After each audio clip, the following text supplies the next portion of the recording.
Okay, saya nak pergi kepada huruf seterusnya. Ghai.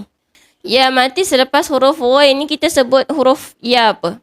Ya di sini kita sebut sebagai ya, ya lin. Syaratnya apa? Mudah sahaja. Syarat dia mesti ya tu mati dan ada tanda sukun atas dia. Kemudian sebelum dia huruf berbaris atas. Okey? Huruf sebelum dia berbaris atas tu syarat dia. Syarat nak jadi yalin. Okay, dan ada satu lagi sahabat dia dikategorikan sebagai huruf lin juga, iaitu huruf waw.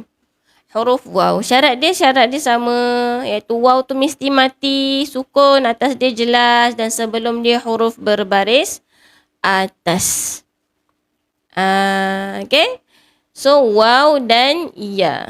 Ataupun ya dan waw. Okay. Ya dan waw mati sebelum dia huruf berbaris atas. Mudah sahaja.